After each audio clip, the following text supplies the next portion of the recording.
This Week in Radio Tech, episode 283, is brought to you by the Axia Fusion AOIP Mixing Console. Fusion, where design and technology become one. By the Zipstream R2 hardware audio processor and stream encoder. Stream like you mean it with Zipstream. And by Lavo and the Crystal Clear Virtual Radio Console. Crystal Clear is the console with a multi-touch touchscreen interface. We've covered adaptive multi-rate audio streaming extensively, but new streaming methods bring other advantages too. Ioan Rus, lead developer for Telos Alliance streaming products, explains new features in today's streaming encoders and how they really improve the listener's experience. Hey, welcome into This Week in Radio Tech. I'm Kirk Harnack, your host. Delighted that you're here, and I am live in studio with our guest, Ioan Rus. Hey, Ioan. Hi. Hi, Kirk. We'll get to the formal introduction in just a moment. But Ioan, I'm in Cleveland, Ohio, in the training lab at the Telos Alliance. And Ioan works for the Telos Alliance. He's a developer. So he's going to talk about, code and all those little symbols that they use. It's really complicated. And the benefits that accrue to us as engineers from the things that he does. Hey, also with us is our usual co-host, reporting from New York City, the best-dressed engineer in radio. It's Chris Tobin. Hey, Chris, welcome in. Hello, Kirk. Hello, Ioan. I'm just enjoying a nice cup of espresso.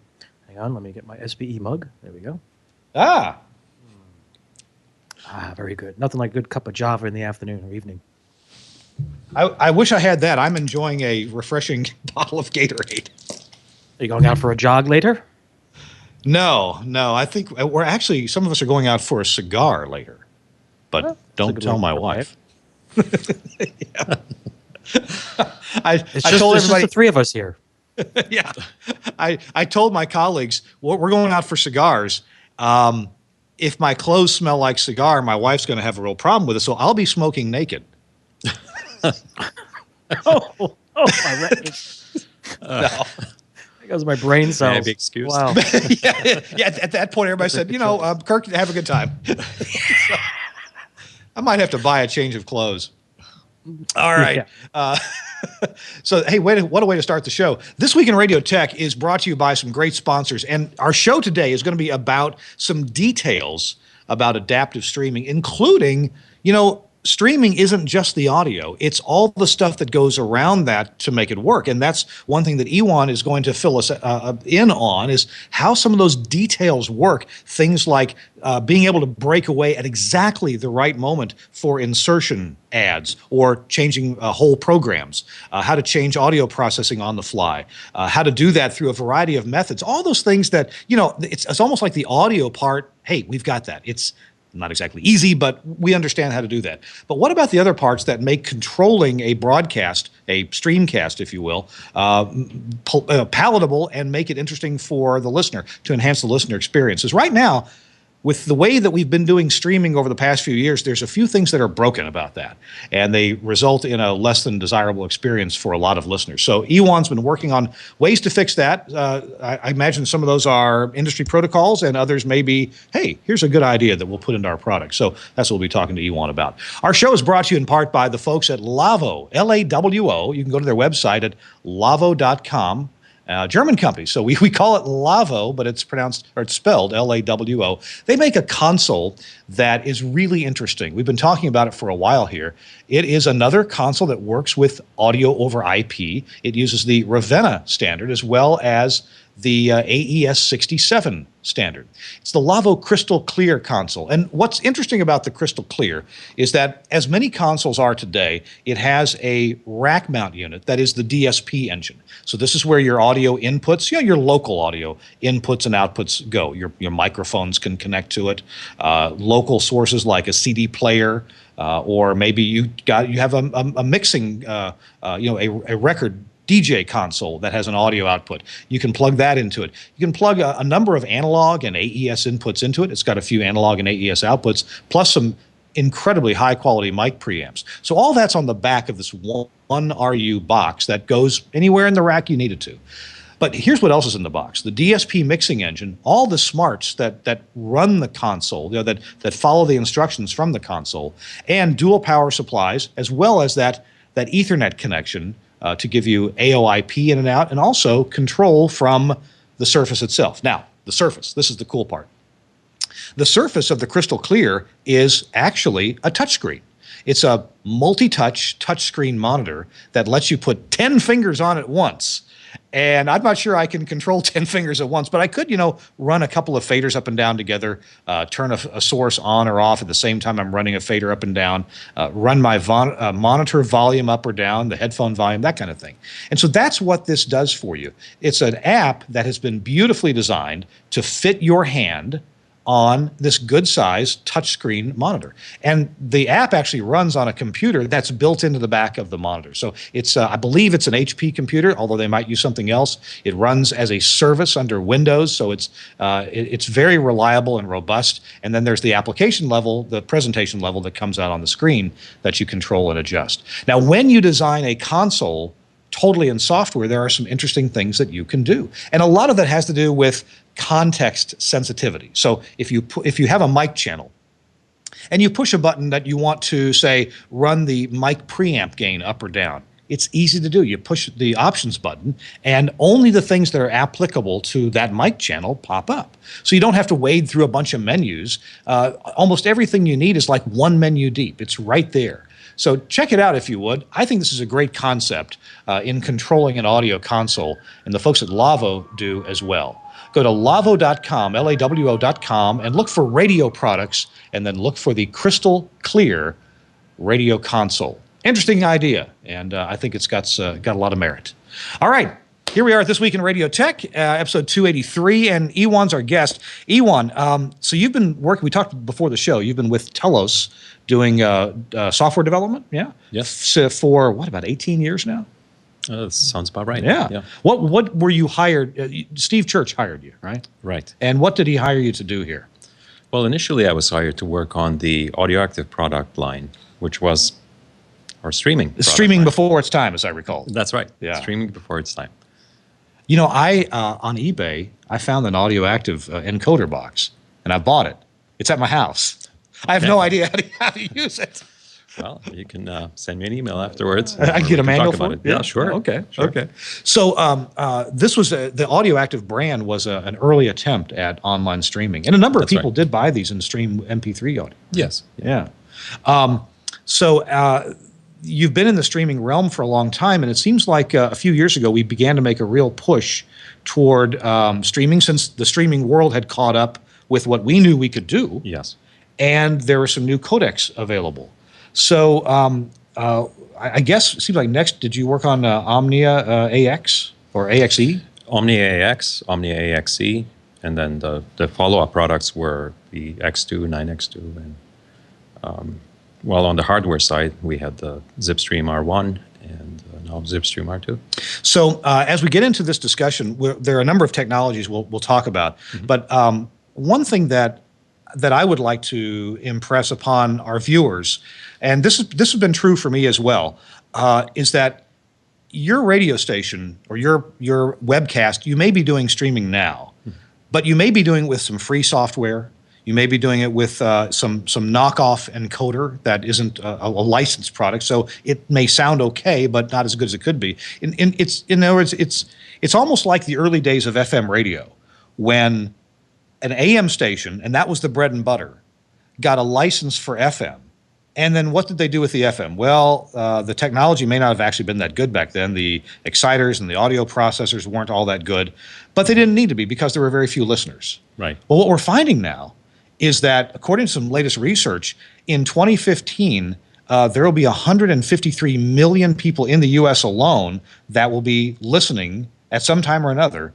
Actually, I think this is monthly. No, that can't be right. That's half the U.S. Sometime during the year, they'll listen to streaming audio. And something like a quarter of all car drivers have used a cell phone tapped into their stereo system to listen. Streaming audio is becoming a very real, and it's becoming what FM became. It's going to be eventually the bread and butter. So in saying that, I'm thinking engineers and programmers, broadcast owners ought to be taking streaming pretty seriously now. So how has your work fed into that notion that streaming is becoming a serious thing now?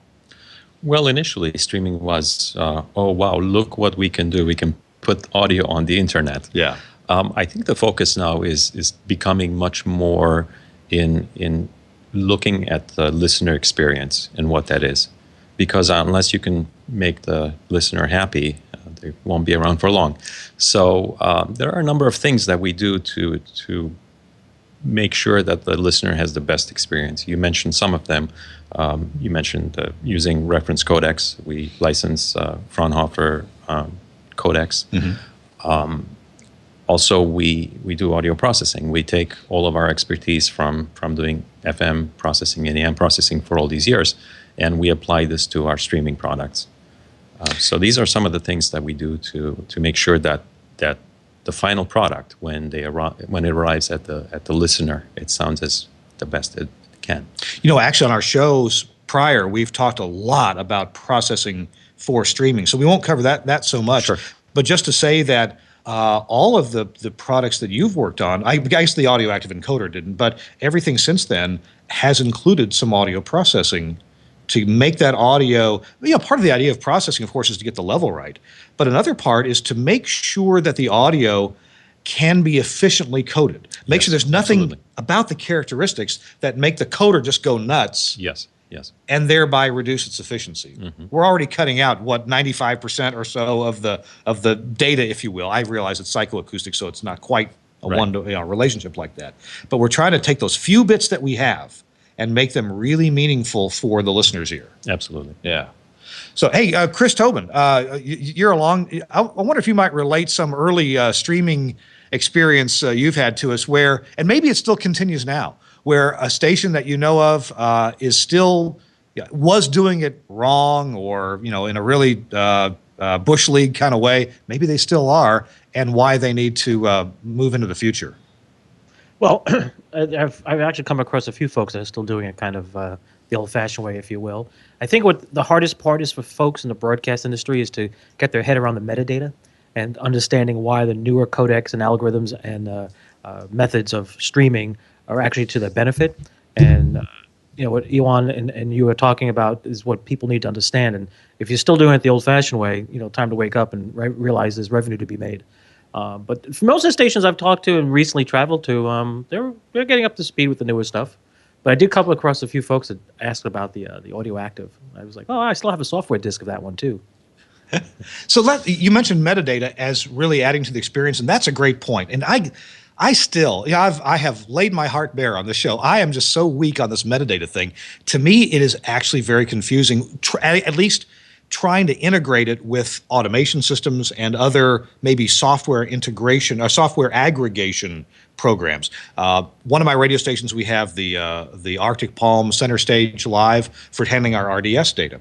Well, maybe I should start with this. A lot of engineers out there have, in fact, interfaced their automation system with an RDS on-air encoder. And so they're getting the title and artist and maybe the occasional call letters or slogan out there. Can you characterize, Ioan, how is it different? How is metadata for streaming different, if at all, than metadata for RDS?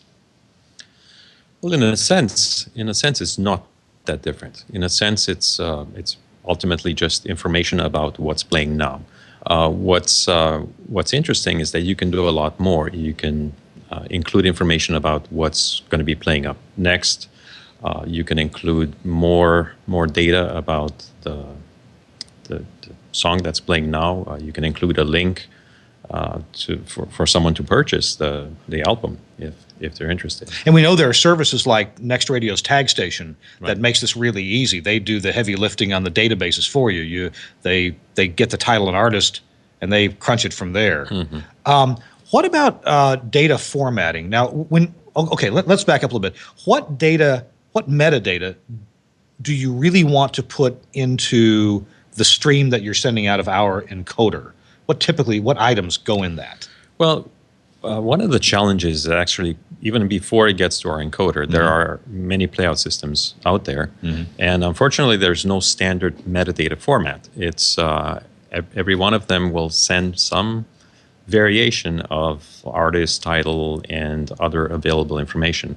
So the first challenge is to how to ingest the metadata from a variety of system out there.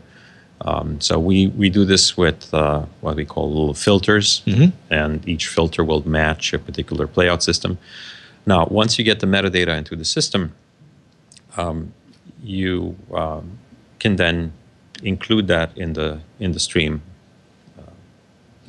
So in a typical stream, we're putting, of course, title and artist. That's the most common thing we talk about. That's right. You mentioned that you could put into the stream upcoming songs, or maybe even, well, would you put in past songs? You could. This depends on your player, and it depends on what kind of experience you want the listener to have. So your player and the player's user interface will dictate what kind of metadata you actually want to get to the player. Now, before the show, we were talking about a newer, more capable metadata engine that you're working on.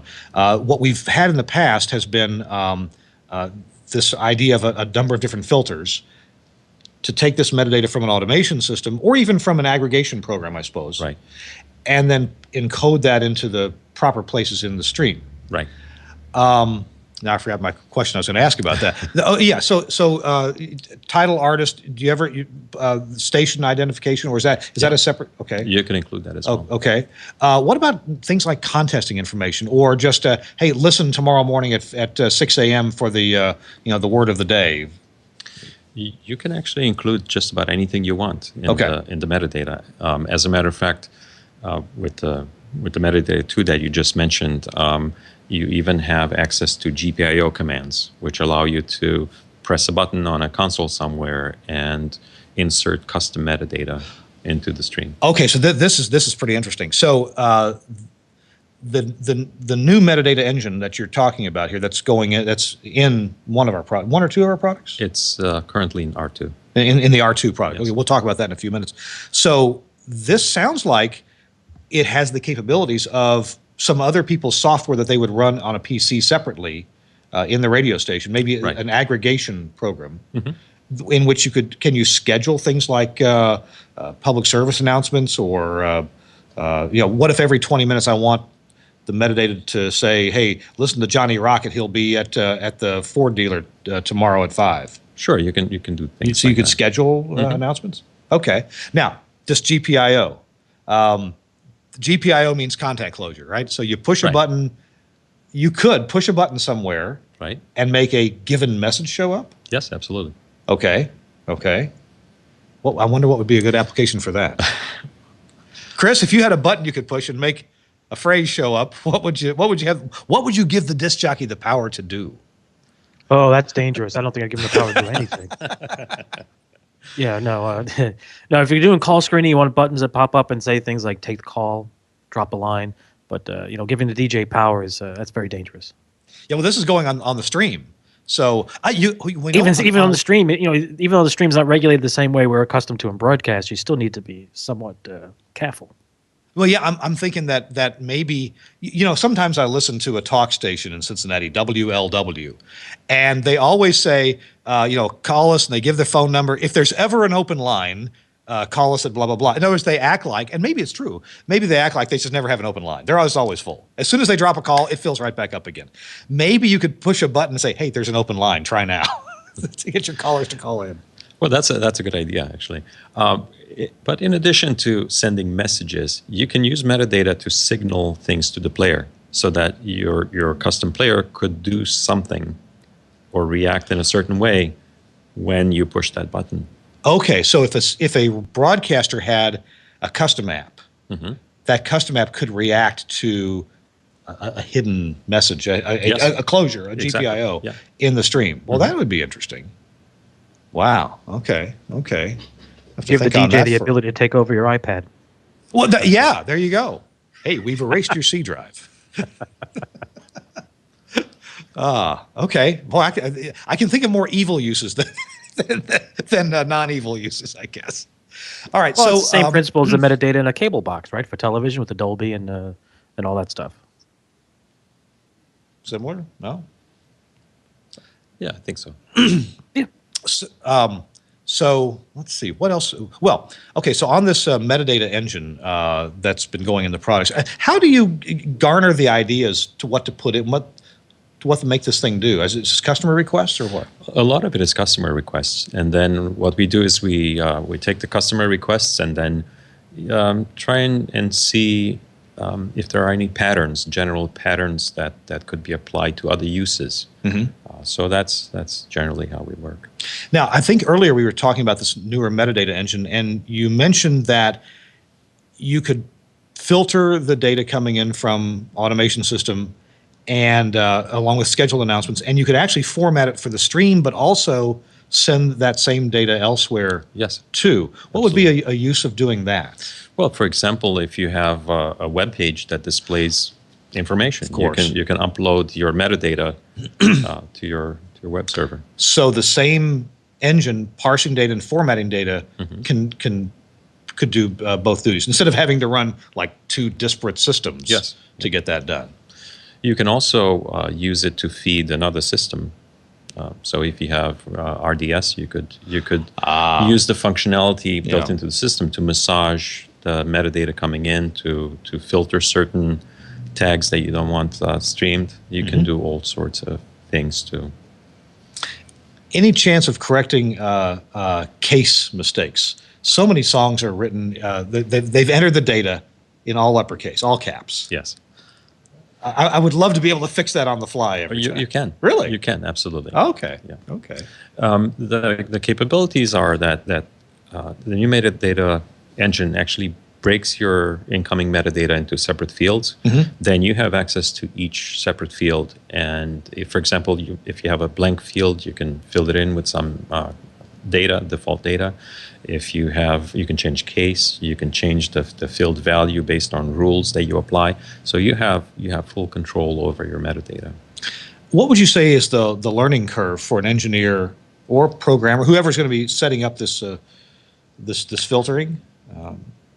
Well, there's certainly a bit of a learning curve, but everything is done with a very simple interface. The concept behind the metadata too is that of a signal flow diagram. So you sort of understand how data flows from ingest to transform filters to all the way to the output. So it's fairly straightforward. So, Chris, earlier one theme that we hit upon, and Ioan actually mentioned it first, I think, was about making the experience better for the listener. It seems as broadcasters, we've got to do whatever we can to make listening to our content effortless, whether you're on a PC desktop or an appliance like a Grace digital radio or a C. Crane Wi-Fi radio, or your smartphone, or who knows what's coming with the connected dashboards. Chris, I got to believe that's key, making it so it's effortless for the listener. Oh, absolutely. You need to engage the audience. What people have overlooked over the years, in the recent years, broadcasting, radio and television, but we'll stick with radio, has always been somewhat of a passive environment until you did the phone call. As you said, we have calls, lines are open, contesting, blah, blah, blah. But when there is no contesting, there's never been an engagement. Now we come along to a medium that allows engagement, and we haven't chosen to pick it. So with this new technology and what you're working on, it gives you the ability to engage, and that's what's key. So you think of all the social media applications and platforms and everything that goes on and all the wild and crazy stuff. Now broadcasters can do their own version or work in tandem with the others. But without engagement, you might as well just turn off the lights and go home. So making things easy, the engagement. I wonder if you could do any contesting with this metadata. If you had your own app, I don't know, could you make it flash? Could you turn on a button in the app that would say, call, answer now, or even choose an answer? Have your cell phone squirt that data back to. Boy, there's a whole world of possibilities here. Absolutely. Of course, this depends on having a custom app that would have those features, but this would be a great use for that GPIO command. You press the button, say, okay, contest starts now. This would enable the contest button in your app, and you're good to go. The first one to press the button, or the 10th 10th one. Radio stations could have their own, the voice competitions. You could vote through the app. Oh my goodness, there's just a lot of possibilities. You could have a countdown clock of callers on the app. You could. I was just one.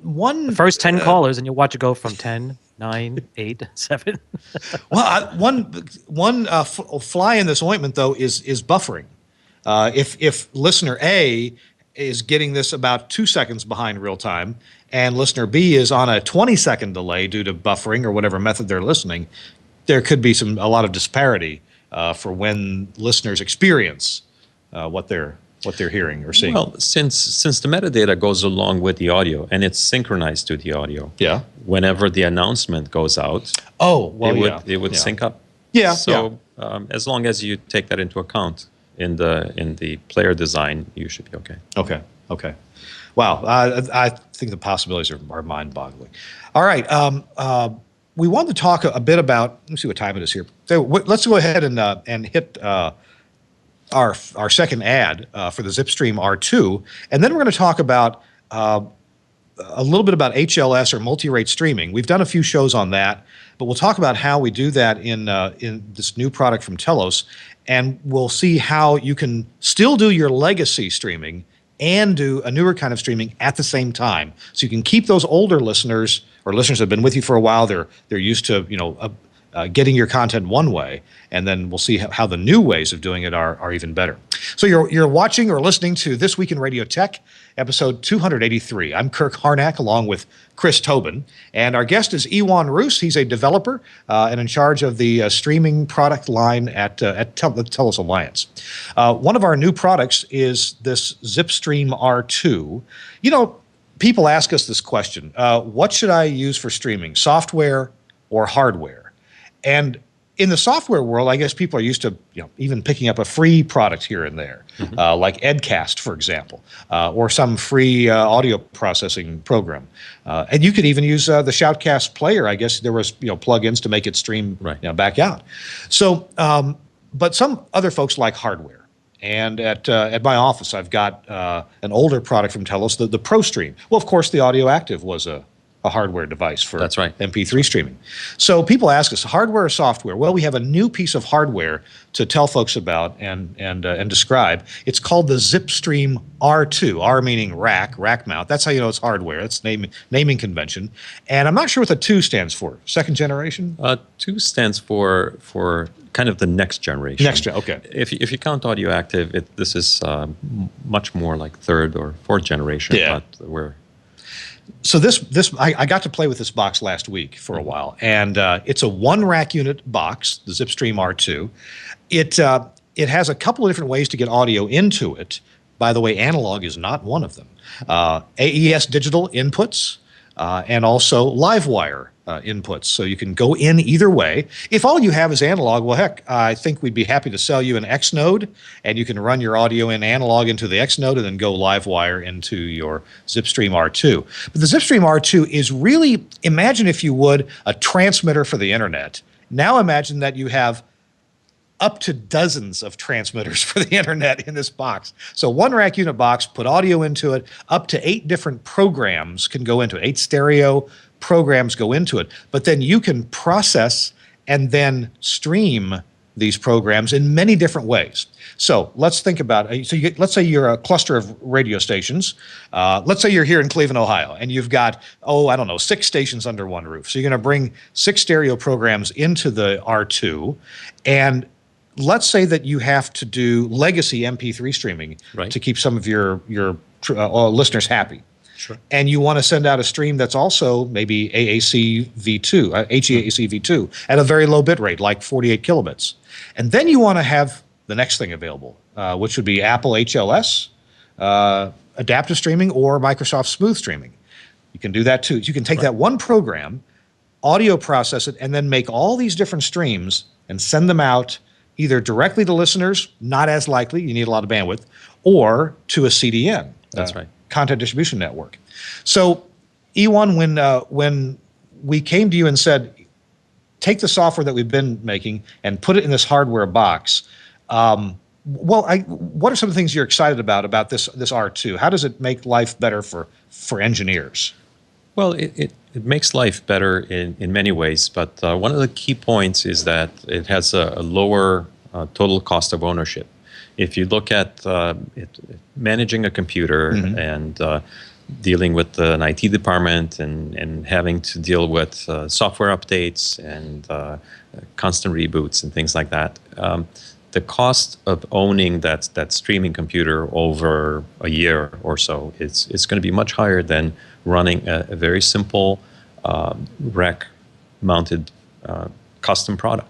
So that's what we're offering in the R2. So when you plug this box in, it has a little LCD screen on the front. It's an LCD screen on the front. Set your IP addresses there. Exactly. Yeah. And after that, you don't touch the front anymore, do you? You don't touch the front anymore. Everything is done through an HTML5 web interface. You can fully configure the product remotely. You can do it from home on your iPad if you have the connectivity. And you're good to go. I got to play with one of these boxes, like I said, last week. We've got Telos, and this is still the commercial. We've got a video coming out about the R2 in just a few days. It'll be up on the Telos website and on our YouTube channel. Check it out. It's amazing. And the total cost of ownership thing is really interesting. A lot of times we as engineers think, oh, I can build up a computer for, $300 or $400 and install Windows on it or, Linux or some operating system.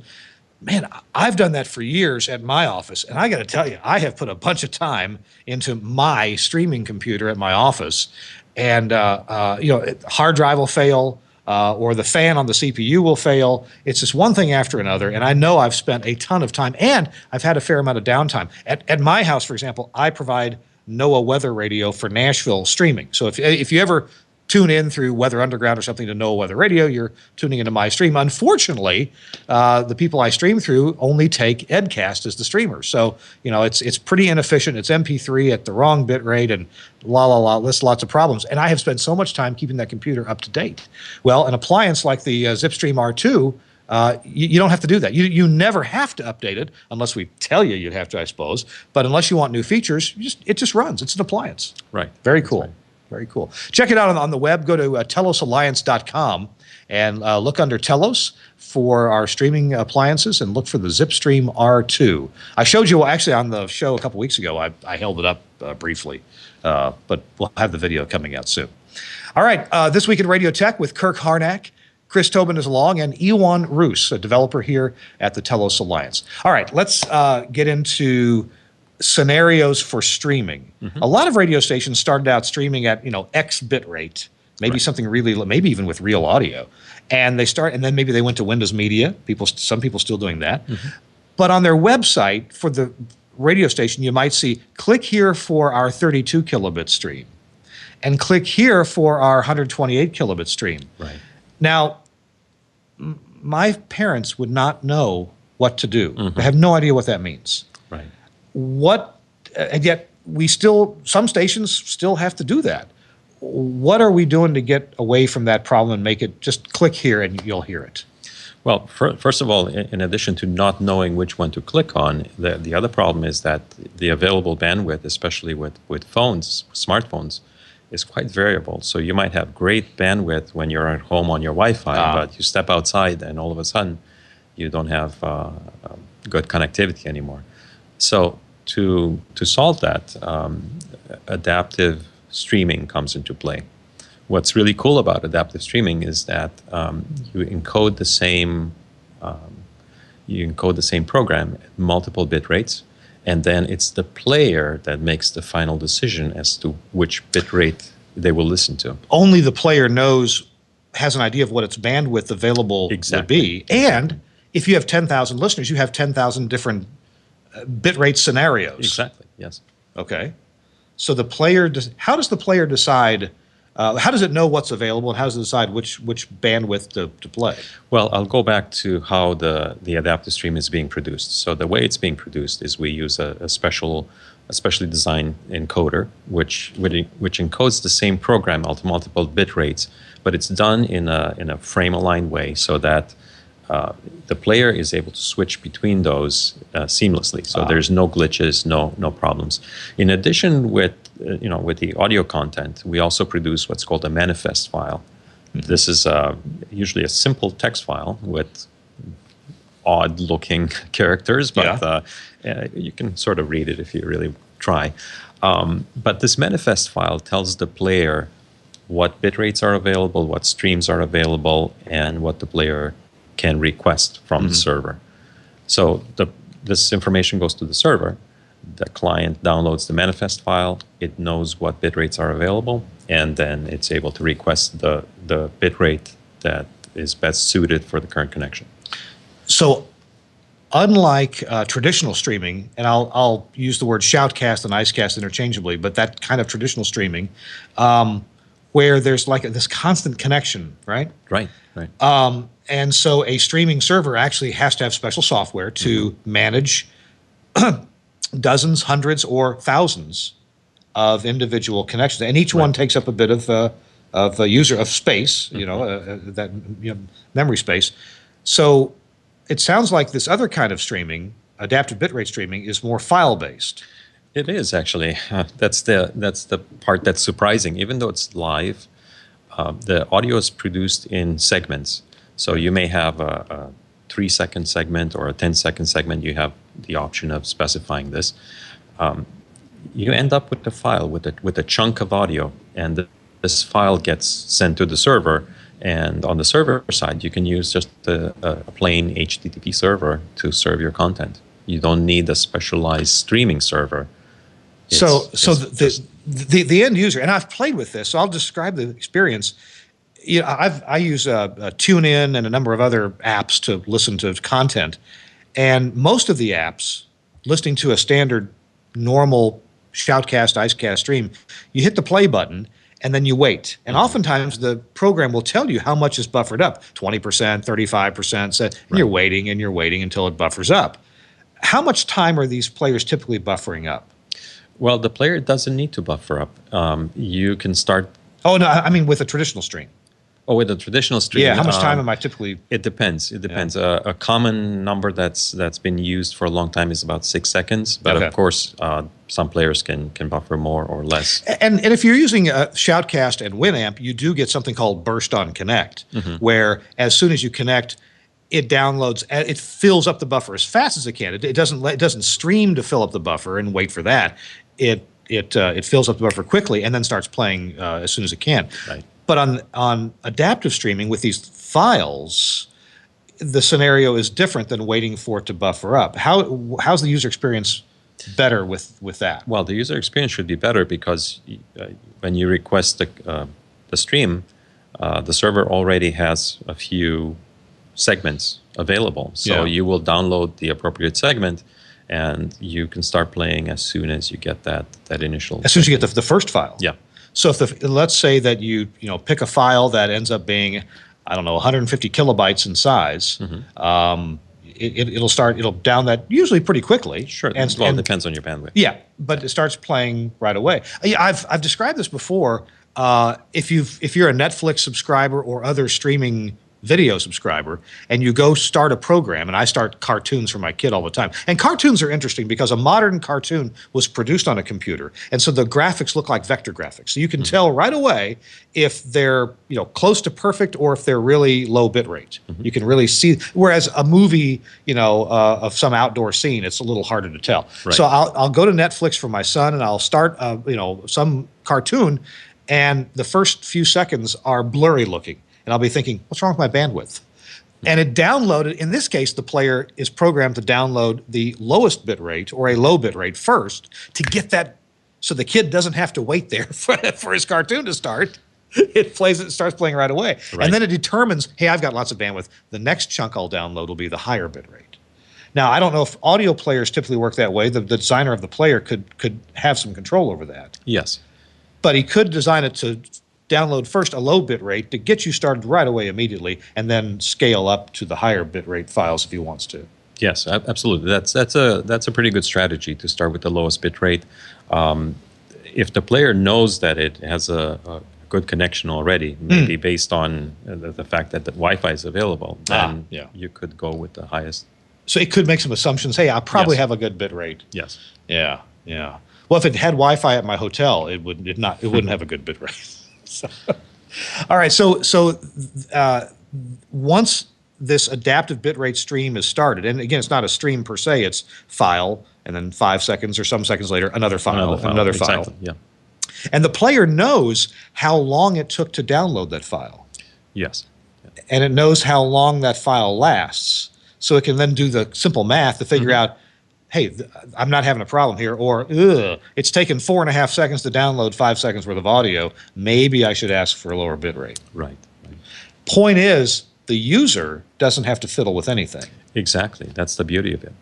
If you're listening to an HLS or adaptive bitrate stream, and your audio goes away, you probably just don't have any data available at that point, right? That's right. Okay. All right. The other interesting thing is, many corporate firewalls have in the past have restricted streaming media, Yes. television, Skype, radio stations, audio streaming media, and adaptive streaming works like HTTP, like a file transfer. Exactly. Since it's just an HTTP download, as long as you can browse the internet, you should be able to listen to HLS. The firewall doesn't know the difference. It doesn't. No. This might drive. This may be a way to get around those evil IT administrators. I'm not making any friends in the IT department, am I?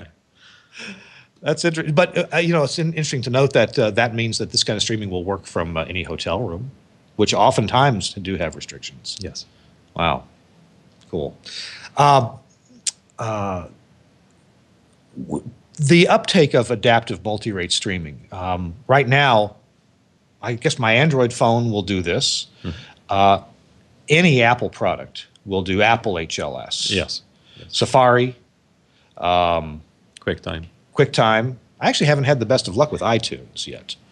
Don't know why. VLC will also okay. play Okay. adaptive. All right. When you're listening to an adaptive stream, now we talked about making 3 or maybe 4 different bit rates available. Yeah.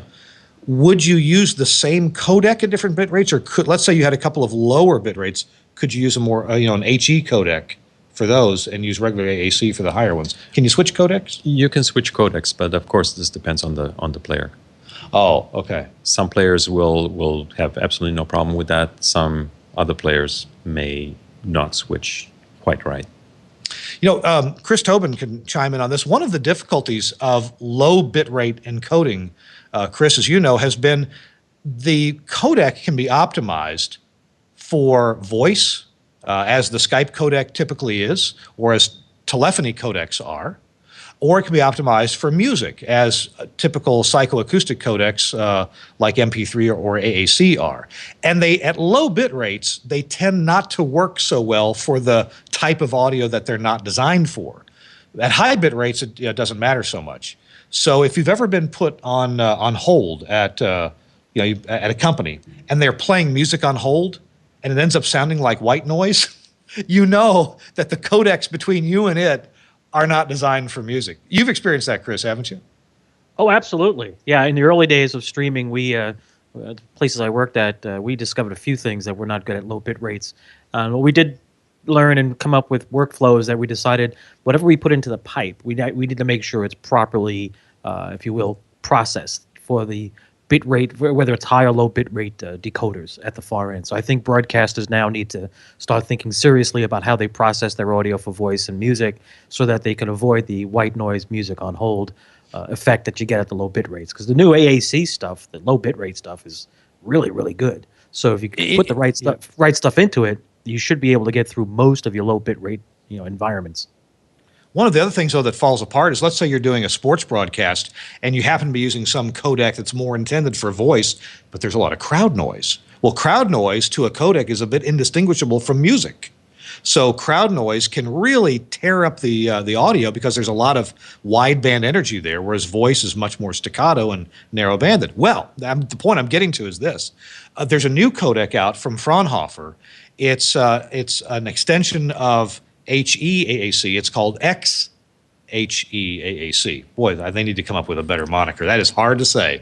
XHEAAC. And it is, I think Fraunhofer worked on this for years to try to figure out how do we get voice or music at a low bit rate. And I first heard of this codec, oh my goodness, probably 4 or 5 years ago at an AES convention in New York. And they were demonstrating it down to about 24 kilobits per second. And it sounded pretty good. And the key to it was, instead of trying to make one codec work for both, they actually analyzed the audio coming into the encoder and determined, is this predominantly voice or is it predominantly music? And they actually switch encoders instantaneously. You can't hear it switch based on the type of audio coming in. And it can switch just, I don't know, frame by frame, I suppose. Yeah.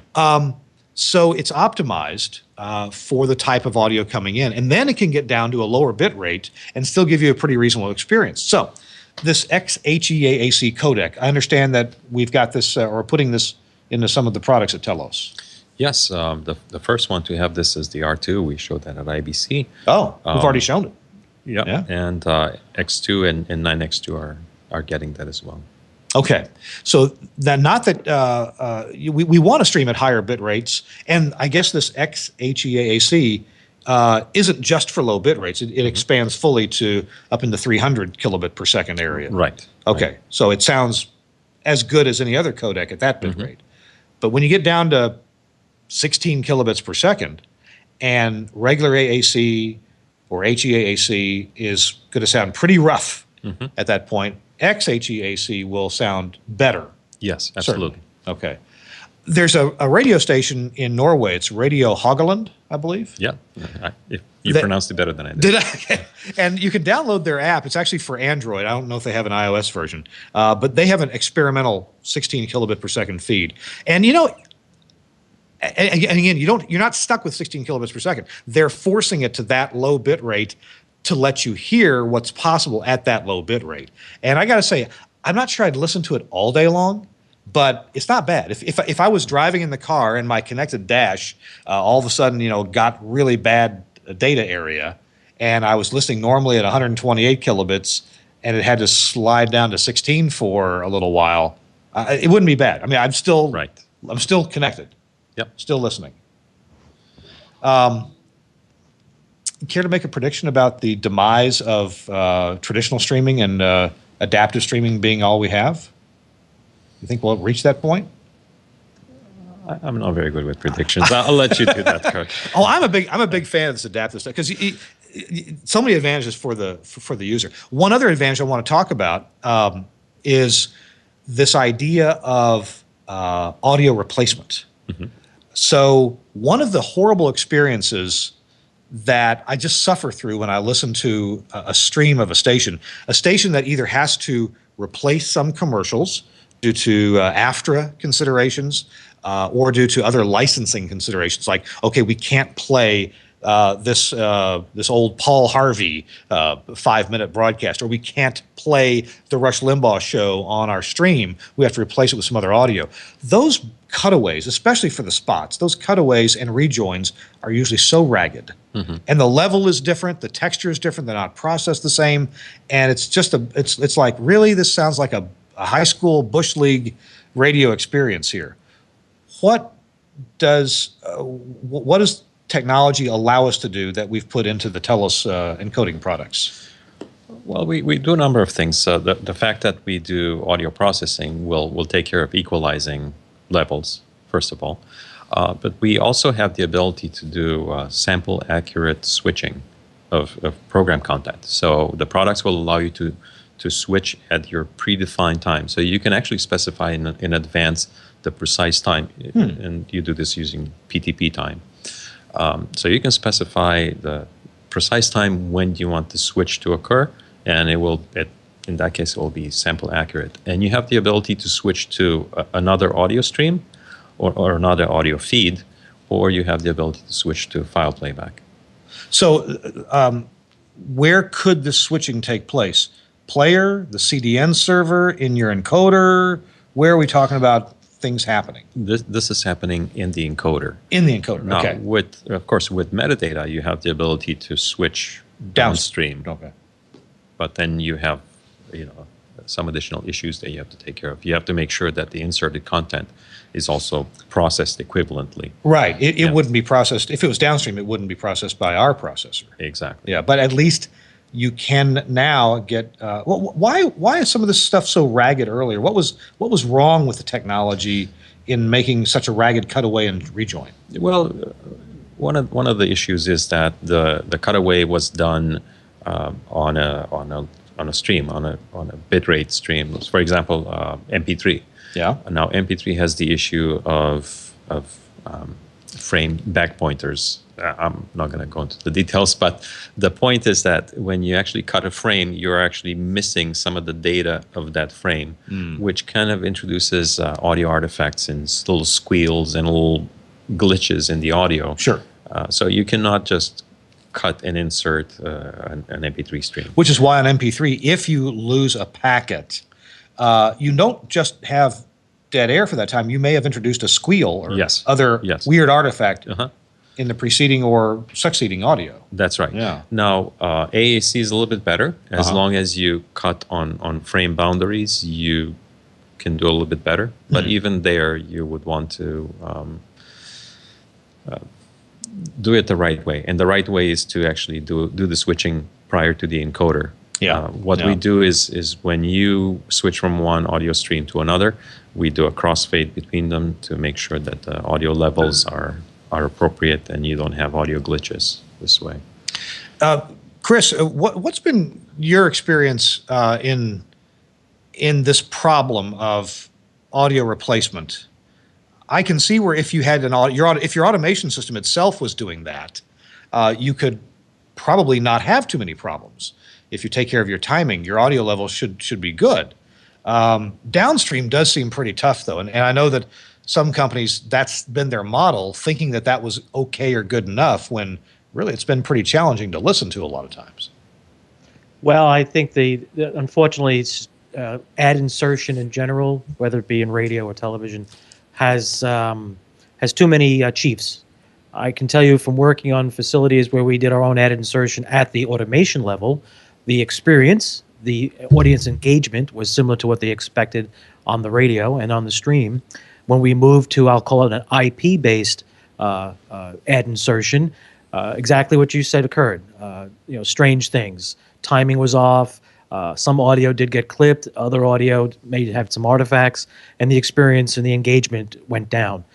I don't think it's going to change anytime soon, unless a lot of folks who do ad insertion at that level really come to realize it's important that the end user or end listener or viewer really does pay attention.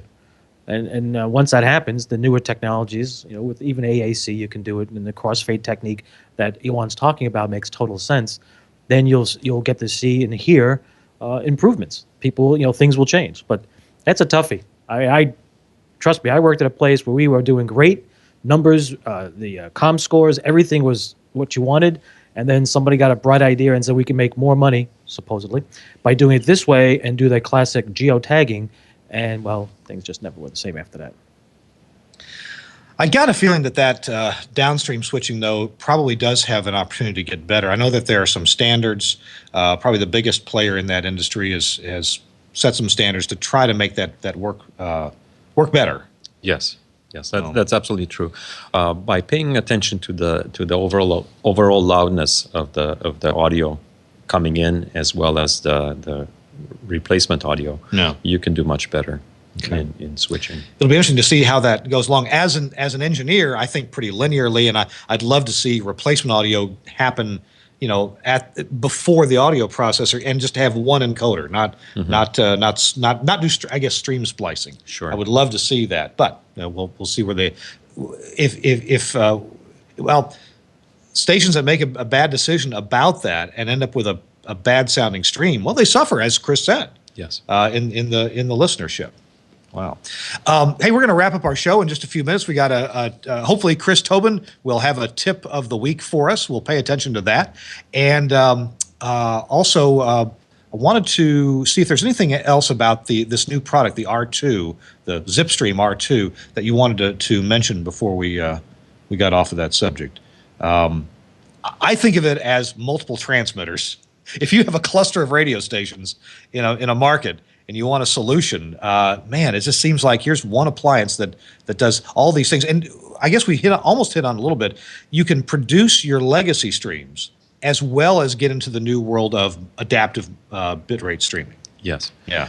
Well, there are a couple of things that I wanted to mention. One is that once you bring the audio in, you can encode, you can process in different ways.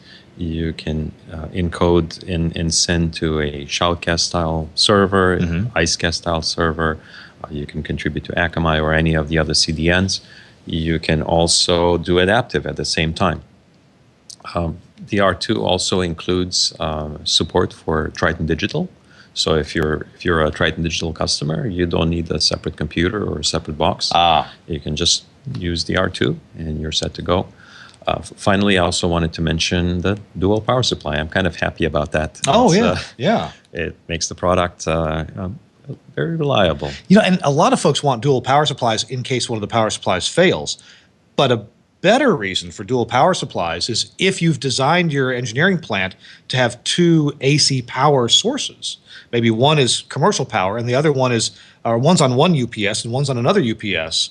One's on commercial power and one's fed by a generator. Whatever it may be, if you can not only have two power supplies, but two power sources. Yes. Well, that's a real benefit. And if you lose power on one of them, the R2 will let you know. Yes, it will. It will absolutely scream at you. All right. Hey, our show is being brought to you in part by the folks at Axia and Axia Livewire, a terrific architecture to build studios with. And Chris Tobin has a great deal of experience with that. And I want to let Chris tell you about the benefits that he's personally felt by using audio over IP to build a studio. Chris? For those of you watching, you know what I just said. For those of you listening, I can tell you I've got a great IQ, and that is in a console, Axia Audio Console. I tried something different for the ad. How's that? Well, you know what? We're talking about IP. We're talking about things you can do in the workflows and how things have changed. So everyone is aware of Axia Audio and Livewire, the protocol, and how things become much better. Believe it or not, when I introduced a facility to IP technology and concept of routing audio around the plant on a wire that only had a couple of pairs in it, and it was actually balanced audio, but it was encoded in a packet, it was basically the statement to me was, well, it either works or you're fired. And that's a true statement. So we did make it work, and it worked flawlessly, and we did a lot of things that we didn't realize we could do. First, the workflow changed. We can suddenly be in places that before you had to have a ISDN line, maybe POTS. And then there was the idea of, well, what if we were to do a remote broadcast and we need to change something? Oh, yeah, how do we do that? We're in the field. Oh, you can do that too over IP. So, you know, you could do a lot of little things. So if you had this Axia ad, so we were talking about Pathfinder, and Pathfinder could be programmed to do many things. And one of the nice things about it was you could remote in and all of a sudden now control your IFBs for that remote broadcast from the remote site itself. Maybe you had other remote locations feeding into the studio, and somebody says, hey, the levels are off. You could, from your primary remote location, log into your system and make adjustments. You could switch program buses. You can move things around while you're at the remote location. So now you're not tethered to a physical plant. So I used to call it was distributed audio. So basically you now have distributed your audio workflow across the planet. So depending on where you are and what you're doing, you can do a lot of things. And I say this because in Hilversum, Netherlands, the broadcasters there some time ago decided to lay fiber and interconnect studios remotely and use IP to bring around uncompressed video back to a central point to produce programs. Interesting, isn't it? Well, NEP, the production folks, you may have heard of them if you're in the TV world, you definitely know them.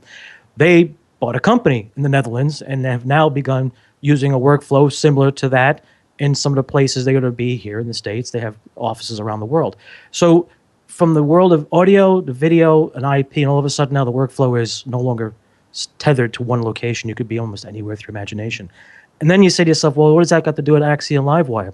Well, if you had known anything about SDI video, you know about the SDI X node. Now, I say this because today's radio plant, we'll use the word plant, is more than just audio.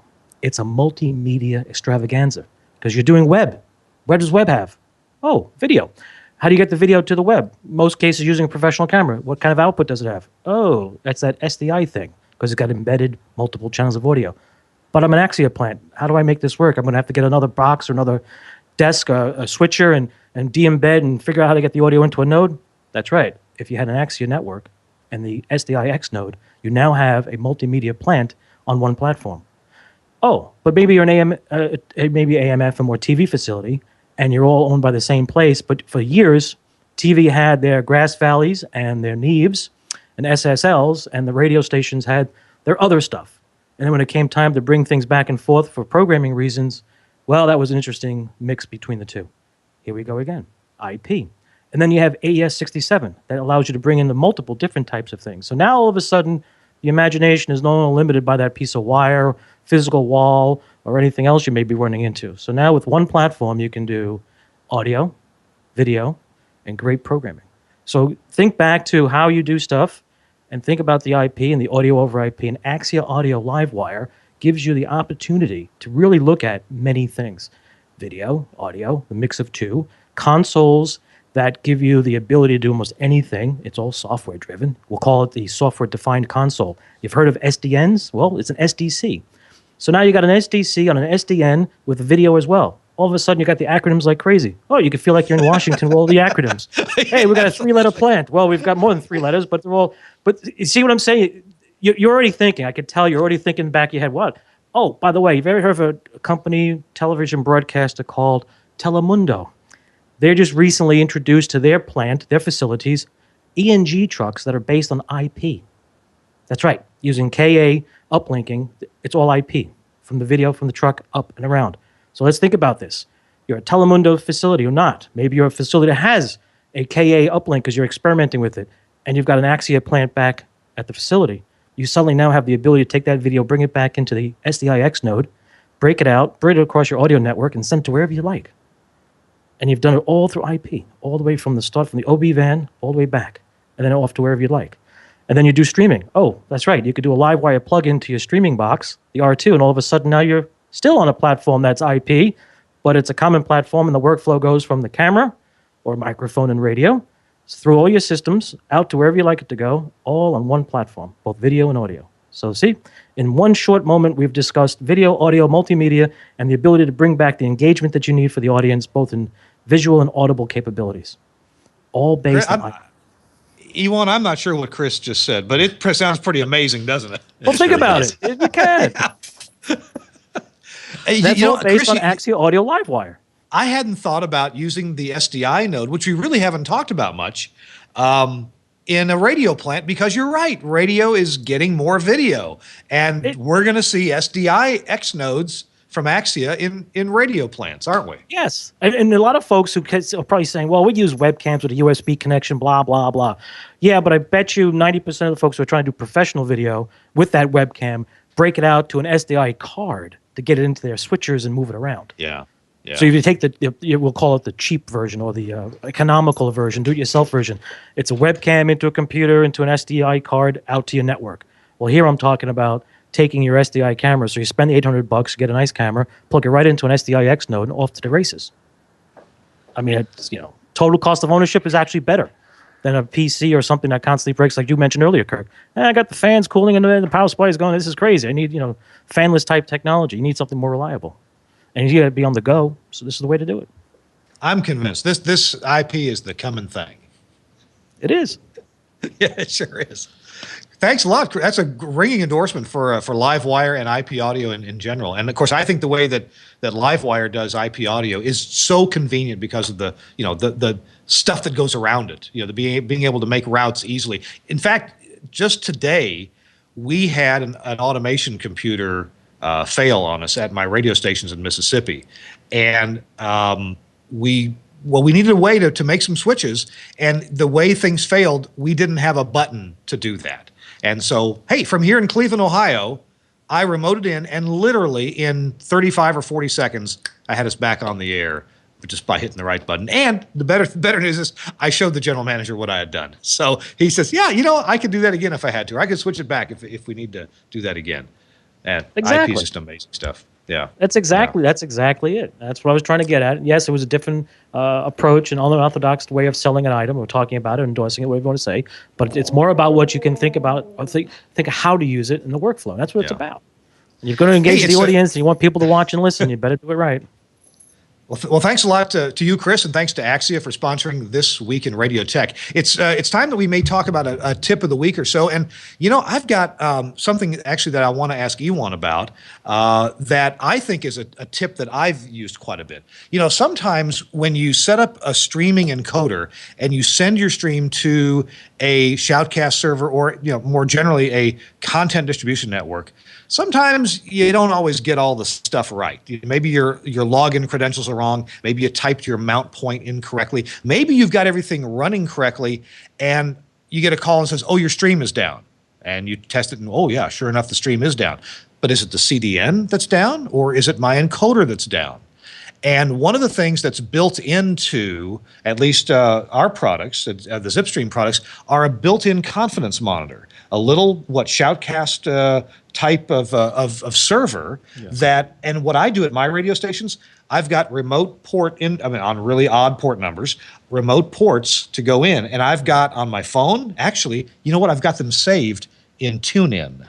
I could install TuneIn on any phone, log into my account, and my secret URLs are there in my preferred radio stations. So I can go check on not the CDN stream, but my stream that I'm sending to the CDN and see where the problem is. What do you think about that?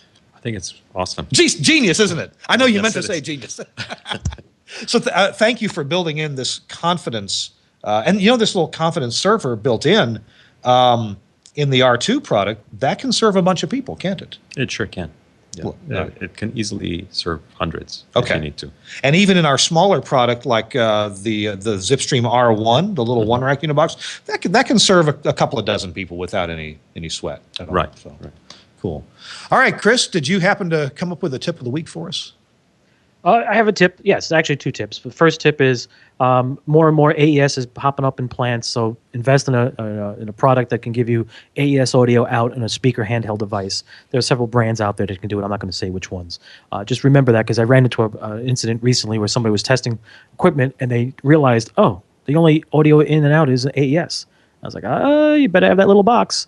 So that's the first tip. Second tip is something I recently came across. A friend of mine had an extra IP codec, and he didn't know what to do with it. It was a low end, just a simple little box. They no longer could use it for a lot of their major events.